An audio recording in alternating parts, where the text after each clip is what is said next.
आम्हाला कुबड्यांची गरज नाहीये, हे विधान आहे मंत्री गिरीश महाजन यांचं। महानगरपालिकेच्या निवडणुका पार पडून 15 दिवस उलटून गेले। इकडे जिल्हा परिषदेच्या तयारी सुरू आहेत। अजूनही एकाही महानगरपालिकेत महापौर निवडण्यात आला नाहीये। अजूनही महापौर पदावरून महायुतीमध्ये कुरघोडी सुरू आहे। मुंबईतही काही ठरत नाहीये। या गोंधळात नाशिकमध्ये वर्चस्व दाखवण्याचा गोंधळ सुरू आहे। आजचा आपला विषय याच गोंधळाला आणि त्यातून निर्माण झालेल्या एका नवीन पॅटर्नला समर्पित आहे।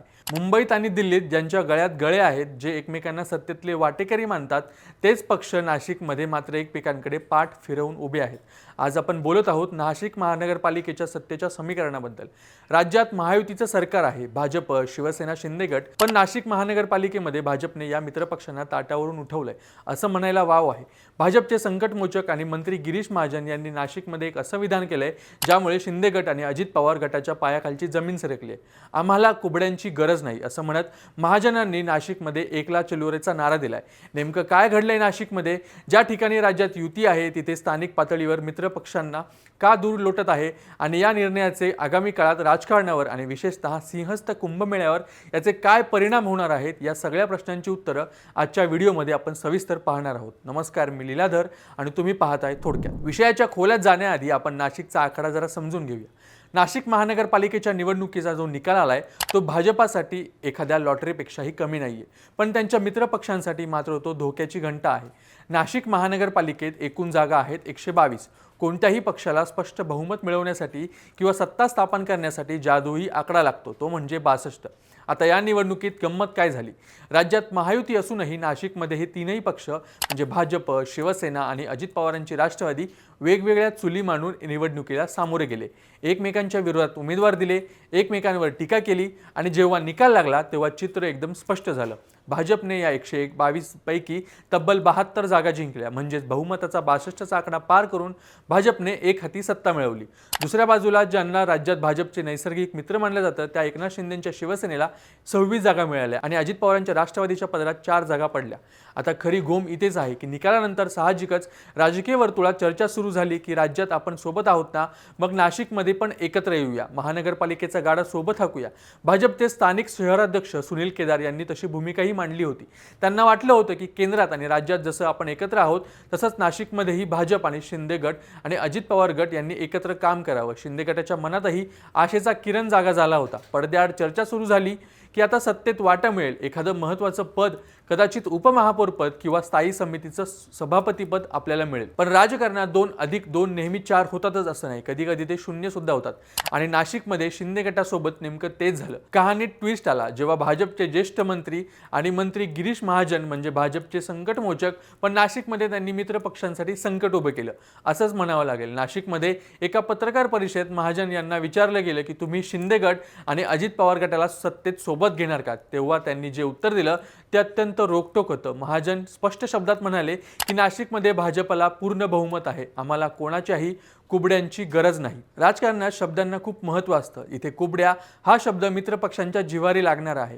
महाजनांचा युक्तिवाद एकदम सरळ आणि प्रॅक्टिकल आहे। ते म्हणतात जिथे आम्ही निवडणुकीत एकत्र लढलो तिथे आम्ही सत्तेत एकत्र असू। उदाहरणार्थ जळगावमध्ये भाजप आणि शिंदे गट युती करून लढले, तिथे भाजपला 100% यश मिळालं आणि शिंदे गटाचे 20 नगरसेवक आले, त्यामुळे तिथे आम्ही सत्तेत सोबत आहोत। पण नाशिकमध्ये परिस्थिती वेगळी होती। इथे आम्ही परस्परांच्या विरोधात लढलो आहोत, आम्ही एकमेकांचा पराभव करण्यासाठी जीवाचं रान केलंय। मग आता निकालानंतर गळ्यात गळे का घालायचे? महाजनांनी स्पष्ट केलं की नाशिकमध्ये युतीचा किंवा सत्तेचा वाटा देण्याचा कोणताही प्रस्ताव आलेला नाही, तशी चर्चाही झालेली नाही। भाजपचे जे 72 नगरसेवक निवडून आले आहेत त्यांच्यावर अन्याय का करायचा? कारण जर बाहेरच्या पक्षाला सत्तेत वाटा दिला तर जे भाजपचे मूळ कार्यकर्ते आहेत, ज्यांनी पक्षासाठी काम गाळलंय, त्यांची पदं कमी होणार, त्यांच्या संधी हुकणार। त्यामुळे आपल्या माणसांवर अन्याय सहन करून बाहेरच्यांना का गोंधळायचं? हा साधा सरळ प्रश्न भाजपने उपस्थित केलाय। नाशिकचं महापौर पद हे अत्यंत प्रतिष्ठेचं मानलं जातं, पण इथेही भाजप समोर एक वेगळीच डोकेदुखी उभी राहिली आहे। ही डोकेदुखी विरोधकांमुळे नाही तर स्वकीयांमुळेच आहे। यावेळी नाशिकचं महापौर पद हे सर्वसाधारण महिला प्रवर्गासाठी राखीव झालं आहे। आता गंमत बघा, भाजपकडे एकूण 40 महिला नगरसेविका आहेत, त्यापैकी 16 जणी या पदासाठी तांत्रिकदृष्ट्या पात्र आहेत आणि 16 पैकी तब्बल 10 जणींनी मलाच महापौर करा म्हणून हट्ट धरलाय। या 10 जणींनी जोरदार लॉबिंग सुरू केलंय। जेव्हा एकाच घरात 10 जणी राणीचा मुकुट मागायला लागल्या तेव्हा स्थानिक नेत्यांची भंबेरी उडाली। कोणाला निवडायचं आणि कोणाला नाराज करायचं हा निर्णय घेणं नाशिकच्या स्थानिक पातळीवर अशक्य झालं। शेवटी गिरीश महाजनांनी हात वर केले। ते म्हणाले, हा निर्णय आता नाशिकमध्ये होणार नाहीये, मग निर्णय कुठे होणार? तर निर्णय होणार थेट मुंबईत। मुख्यमंत्री देवेंद्र फडणवीस आणि भाजपचे प्रदेशाध्यक्ष रवींद्र चव्हाण यांच्या कोर्टात हा चेंडू ढकलण्यात आला। याचा अर्थ काय?